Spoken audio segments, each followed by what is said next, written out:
मैं Rita Gupta, Rungta college of science and technology Durg आपके समक्ष बीएड सेमेस्टर 4 के वैकल्पिक विषय मूल्य शिक्षा पर आधारित लेसन उपस्थित कर रही हूँ।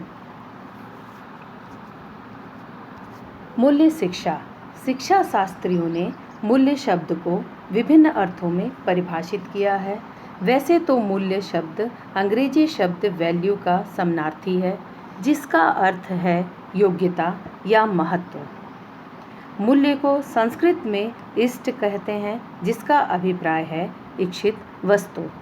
इस आधार पर हम कह सकते हैं कि मूल्य वे मानदंड है जिनके द्वारा लक्ष्यों का चयन किया जाता है। मूल्य आदर्श और यथार्थ के मध्य संयोजक की भूमिका का निर्वाह करते हैं। भारतीय दर्शन में मूल्यों के लिए पुरुषार्थ शब्द का प्रयोग किया है। ये 4 प्रकार के होते हैं: मोक्ष, धर्म, अर्थ एवं कार्य, काम। इसे पुरुषार्थ चतुष्टय भी कहा जाता है, जिसमें 3 लौकिक व्यवहारिक मूल्य धर्म, अर्थ एवं काम एवं चतुर्थ मोक्ष परम लक्ष्य भी माना जाता है। भारतीय दार्शनिकों के अनुसार मूल्यों को निम्नलिखित ढंग से वर्गीकृत कर सकते हैं। भारतीय मूल्य 2 प्रकार के होते हैं: आध्यात्मिक मूल्य एवं लौकिक मूल्य। आध्यात्मिक मूल्य स्पिरिचुअल वैल्यू, यह परम मूल्य होते हैं और यह एक ऐसी अवस्था है जो व्यक्ति को सर्वश्रेष्ठ स्थान प्रदान करता है, जिसे हम मोक्ष भी कहते हैं। लौकिक मूल्य के अंतर्गत, स्पिरिचुअल वैल्यू के अंतर्गत धर्म, अर्थ एवं काम आते हैं। ये तीनों साधन हैं जो साध्य मोक्ष को प्राप्त करने के लिए उपयोग में लिए जाते हैं। भारतीय दर्शन के अनुसार अर्थ और काम वही नैतिक हैं जो धर्म सम्मत है, अर्थात जो धर्म के अनुसार हैं। बाकी कार्य अनैतिक माने गए हैं। इसमें धर्म, अर्थ एवं काम साधन और मोक्ष साध्य है। धार्मिकता वह है जो धर्म सम्मत हो। धर्म की विशुद्ध व्याख्या मनुस्मृति में दी है, जो 10 लक्षणों का मिश्रण है: घृति, क्षमा, दमो, स्तेयम, शौच में निन्द्रय निग्रह, धीर विद्या, सत्यम, क्रोधो, दशकम धर्म लक्षणम। मूल्यों की प्रकृति। मूल्यों की प्रकृति 3 दृष्टिकोणों से नापी जा सकती है। पहला व्यक्तिपरक दृष्टिकोण, दूसरा वस्तुपरक दृष्टिकोण, तीसरा सापेक्षिक दृष्टिकोण। व्यक्तिपरक दृष्टिकोण वे दृष्टिकोण हैं जो व्यक्ति की इच्छा, रुचि, पसंद, प्रयास, कार्य एवं संतुष्टि आदि के कारण होते हैं, जिन पर मूल्य निर्भर करते हैं।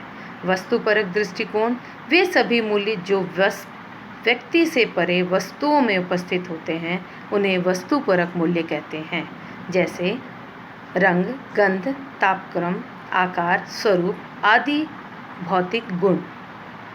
सापेक्षिक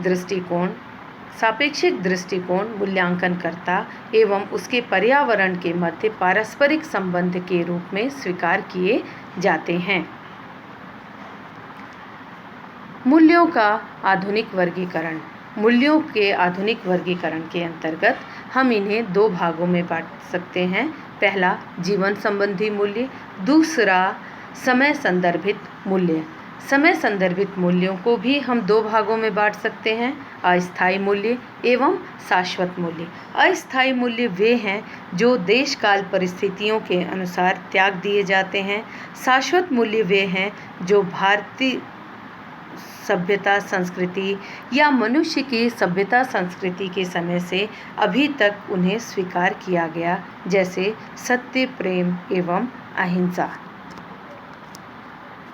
जीवन संबंधी मूल्यों को निम्न रूप में हम बांट सकते हैं।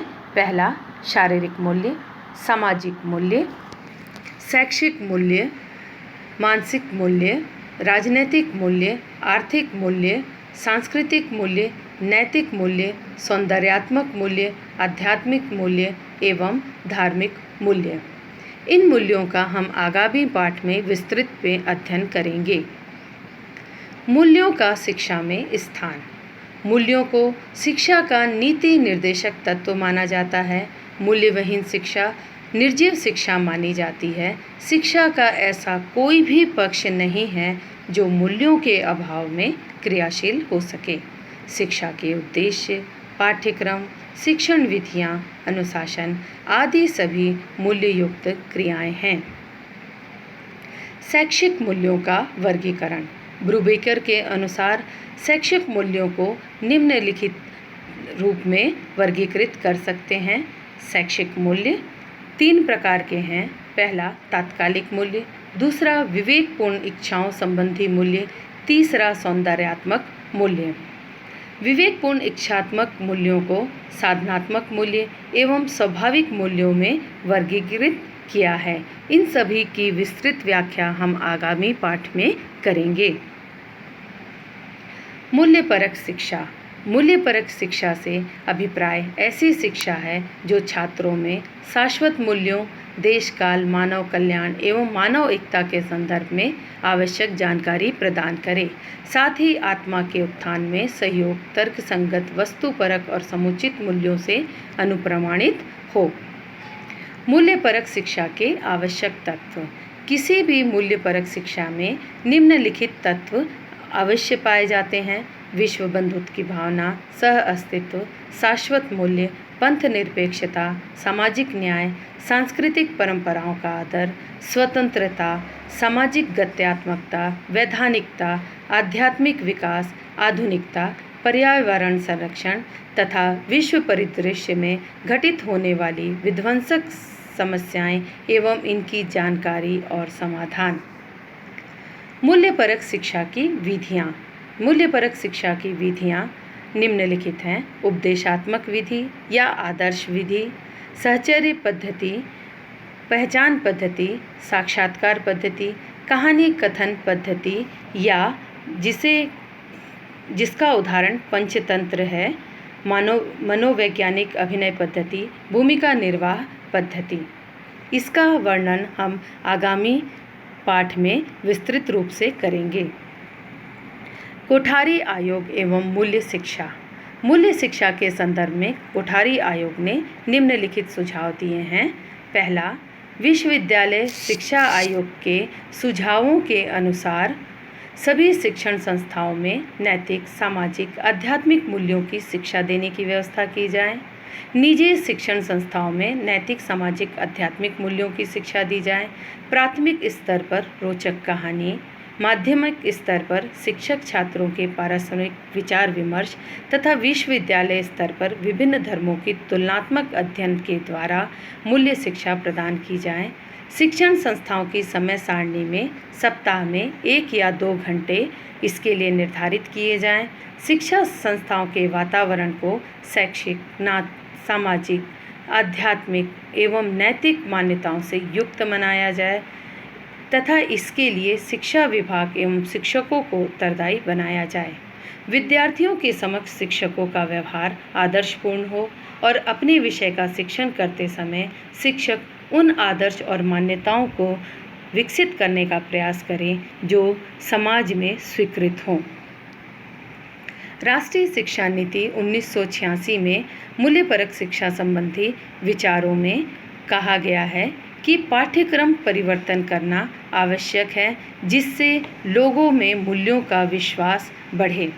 इसके लिए शिक्षा एक सशक्त साधन बन सकता है। राष्ट्रीय शिक्षा नीति में भारत के बहुआयामी सामाजिक सांस्कृतिक स्वरूपों के विभिन्न संदर्भों में ऐसे मूल्यों का विकास करने को कहा गया है जो सार्वजनिक एवं शाश्वत हों तथा भारतीयों में एकता का भाव उत्पन्न करें। इन मूल्यों से धार्मिक अंधविश्वास, कट्टरता, असहिष्णुता, हिंसा और भाग्यवाद का अंत करने में सहायता मिलनी चाहिए। ये सकारात्मक भूमिका के साथ साथ शिक्षा का एक गंभीर सकारात्मक पहलू भी होता है। इसके आधार पर हमारी सांस्कृतिक विरासत, राष्ट्रीय लक्ष्य एवं सार्वभौम दृष्टि है जिस पर प्रमुख रूप से बल दिया जाना चाहिए। धन्यवाद।